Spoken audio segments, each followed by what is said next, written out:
प्यारे देशवासियों, युवाओं से समृद्ध हर देश में तीन चीजें बहुत मायने रखती हैं और वही तो कभी-कभी युवा की सच्ची पहचान बन जाती है।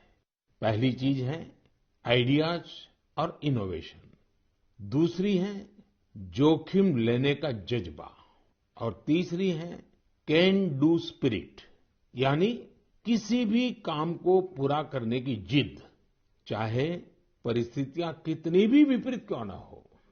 जब ये तीनों चीजें आपस में मिलती हैं तो अभूतपूर्व परिणाम मिलते हैं, चमत्कार हो जाते हैं। आजकल हम चारों तरफ सुनते हैं स्टार्टअप स्टार्टअप स्टार्टअप। सही बात है, ये स्टार्टअप का युग है और ये भी सही है कि स्टार्टअप की दुनिया में आज भारत विश्व में एक प्रकार से नेतृत्व कर रहा है। साल दर साल स्टार्टअप को रिकॉर्ड निवेश मिल रहा है।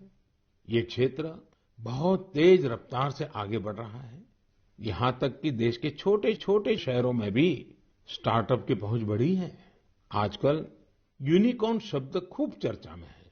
आप सबने इसके बारे में सुना होगा। यूनिकॉर्न एक ऐसा स्टार्टअप होता है जिसका वैल्यूएशन कम से कम $1 बिलियन होता है, यानी करीब करीब 7,000 करोड़ रुपए से ज्यादा। साथियों, साल 2015 तक देश में बमुश्किल 9 या 10 यूनिकॉर्न हुआ करते थे। आपको ये जानकर बेहद खुशी होगी कि अब यूनिकॉर्न्स की दुनिया में भी भारत तेज उड़ान भर रहा है। एक रिपोर्ट के मुताबिक इसी साल एक बड़ा बदलाव आया है।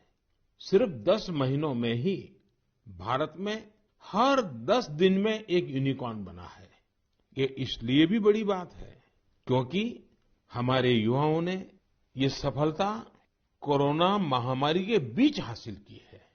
आज भारत में 70 से अधिक यूनिकॉर्न हो चुके हैं, यानी 70 से अधिक स्टार्टअप ऐसे हैं जो 1 बिलियन से ज्यादा के वैल्यूएशन को पार कर गए हैं।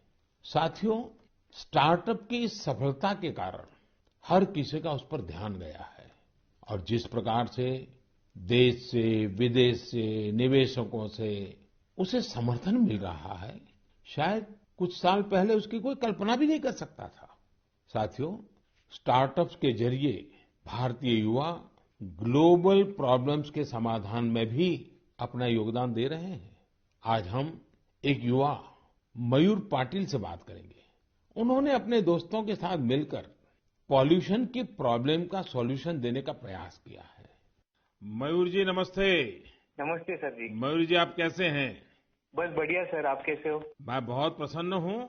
अच्छा, मुझे बताइए कि आज आप कुछ स्टार्टअप की दुनिया में हैं। हाँ जी। और बेस्ट में से बेस्ट भी कर रहे हैं। हाँ जी। एनवायरनमेंट का भी कर रहे हैं। थोड़ा मुझे अपने बारे में बताइए, कि काम के बारे में बताइए और इस काम के पीछे आपको विचार कहाँ से आया? तो जब कॉलेज में था तभी मेरे पास मोटरसाइकिल था जिसका माइलेज बहुत कम था और एमिशन बहुत ज्यादा था। वो 2 स्ट्रोक मोटरसाइकिल था। तो एमिशन कम करने के लिए और उसका माइलेज थोड़ा बढ़ाने के लिए मैंने कोशिश चालू किया था कुछ 2011-12 में, और उसका मैंने करीब करीब 62 किलोमीटर पर लीटर तक माइलेज बढ़ा दिया था। तो वहां से मुझे ये प्रेरणा मिली कि कुछ ऐसा चीज बनाएं जो मास प्रोडक्शन कर सकते हैं, तो बाकी बहुत सारे लोगों को उसका फायदा होगा। तो 2017-18 में हम लोगों ने उसका टेक्नोलॉजी डेवलप किया और रीजनल ट्रांसपोर्ट कॉर्पोरेशन में हम लोगों ने 10 बसेस में वो यूज किया उसका रिजल्ट चेक करने के लिए, और करीब करीब हम लोगों ने उसका 40% एमिशन उसका कम कर दिया बसेस में। अब ये टेक्नोलॉजी जो आपने खोजी है उसका पेटेंट वगैरह करवा लिया? हाँ जी, पेटेंट हो गया। ये साल में हमें पेटेंट ग्रांट होके आ गया। और आगे इसको बढ़ाने का क्या प्लान है आपका? किस प्रकार से कर रहे हैं? जैसे बस का रिजल्ट आ गया, उसके भी सारी चीजें बाहर आ गई होगी, तो आगे क्या सोच रहे हैं? सर, स्टार्टअप इंडिया के अंदर नीति आयोग से अटल न्यू इंडिया चैलेंज जो है वहाँ से हमें ग्रांट मिला, और वो ग्रांट के बेसिस पे हम लोगों ने अभी फैक्ट्री चालू किया जहाँ पे हम एयर फिल्टर्स का मैन्युफैक्चरिंग कर सकते हैं। तो भारत सरकार की तरफ से कितना ग्रांट मिला आपको? 90 लाख। 90 लाख। और उससे आपका काम चल गया? हाँ, अभी तो चालू हो गया है, प्रोसेस में है। आप कितने दोस्त मिलकर के कर रहे हैं सब? हम लोग 4 लोग हैं सर। और चारों पहले साथ में ही पढ़ते थे और उसी में से आपको एक विचार आया आगे बढ़ने का?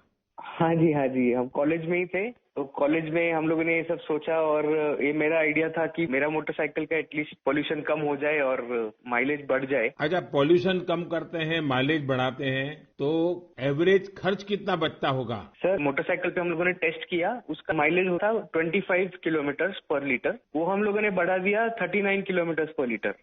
तो करीब करीब 14 किलोमीटर का फायदा हुआ और उसमें से 40% का कार्बन एमिशंस कम हो गया। और जब बसेस पे किया रीजनल ट्रांसपोर्ट कॉर्पोरेशन में, तो वहां पे 10% फ्यूल एफिशिएंसी इंक्रीज हुआ और उसमें भी 35-40% एमिशंस कम हो गया।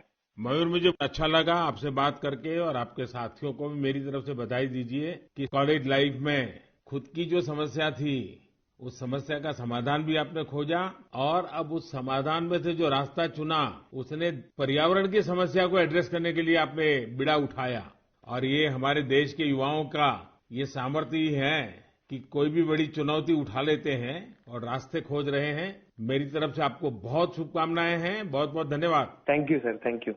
साथियों, कुछ सालों पहले यदि कोई कहता था कि वो बिजनेस करना चाहता है या कोई नई कंपनी शुरू करना चाहता है, तब परिवार के बड़े बुजुर्ग का जवाब होता था, तुम नौकरी क्यों नहीं करना चाहते?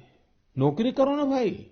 अरे, नौकरी में सिक्योरिटी होती है, सैलरी होती है, झंझट भी कम होती है।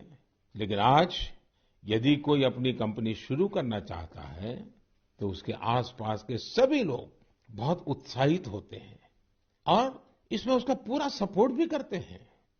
साथियों, भारत की ग्रोथ स्टोरी का यह टर्निंग पॉइंट है, जहां अब लोग सिर्फ जॉब सीकर्स बनने का सपना नहीं देख रहे, बल्कि जॉब क्रिएटर्स भी बन रहे हैं। इससे विश्व मंच पर भारत की स्थिति और मजबूत बनेगी।